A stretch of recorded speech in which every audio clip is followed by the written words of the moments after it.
Oke, mungkin kalian tidak asing dengan kedua orang yang ada di foto ini. Ya, beliau adalah almarhum Bapak B.J. Habibie dan istrinya, almarhumah Ibu Ainun. Bapak B.J. Habibie adalah Presiden Indonesia ketiga yang memiliki banyak prestasi dan penghargaan, sampai-sampai kisah perjalanan dan perjuangannya diabadikan dalam sebuah film serial yang berjudul Habibie dan Ainun. Tetapi, sebelum memiliki nama yang besar, Habibie pernah mengalami penolakan di negaranya sendiri dan lebih dihargai di negara Jerman. Di negara Jerman, dia bisa membuat dan mengembangkan karyanya. Dan negara Jerman pun mengakui kemampuan luar biasa yang dimiliki oleh Habibie.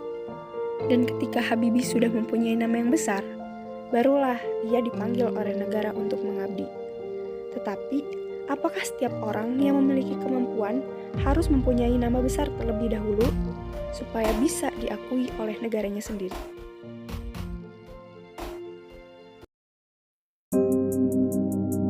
Berapa banyak orang hebat yang ada di Indonesia? Dan apakah mereka sudah dihargai oleh negeri kita sendiri? Faktanya, masih banyak orang-orang hebat dari Indonesia yang malah lebih dihargai dan diakui di negara lain. Apa faktor yang membuat hal itu bisa terjadi? Menurut Kepala Puspiptek, Sri Setiawati, ketika diwawancarai oleh Metro TV News pada tahun 2017, beliau mengatakan, salah satu penyebab fenomena itu terjadi karena perilaku konsumsi masyarakat Indonesia yang lebih melihat merek. Padahal, kualitas karya ilmuwan Indonesia relatif setara dengan negara lain. Dan faktor lainnya adalah pemerintah lebih senang melakukan kegiatan impor daripada pemerintah harus membuat produk itu sendiri. Selain itu, masyarakat Indonesia tidak mentoleransi kelemahan dari karya ilmuwan Indonesia. Kalau punya Indonesia habis dicaci maki jika ada kekurangan. Padahal, kalau kita mau mengembangkan iptek, kan hasil itu harus dipakai. Kalau nggak dipakai, kapan kita tahu ada kekurangannya?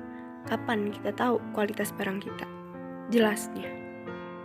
Dan dia membandingkan kondisi di negara maju seperti Jepang dan Korea Selatan. Di sana, warganya diharuskan menggunakan teknologi ciptaan ilmuwan mereka sendiri. Terserah mau hasilnya jelek, tapi karena dipakai, jadi tahu kekurangannya dan dikembangkan menjadi lebih baik, kata Sri. Lalu, apa hubungannya dengan pendidikan di Indonesia? Dari fenomena tersebut, mengakibatkan motivasi yang dimiliki masyarakat Indonesia untuk terus berinovasi dan menciptakan sebuah ide-ide cemerlangnya menjadi berkurang. Karena ujung-ujungnya karya itu tidak dihargai dan tidak jarang karya tersebut malah dicaci maki karena adanya kekurangan. Jika hal ini terus berlanjut, negeri ini akan kehilangan orang-orang hebat yang bisa merubah negeri ini menjadi negeri yang lebih baik.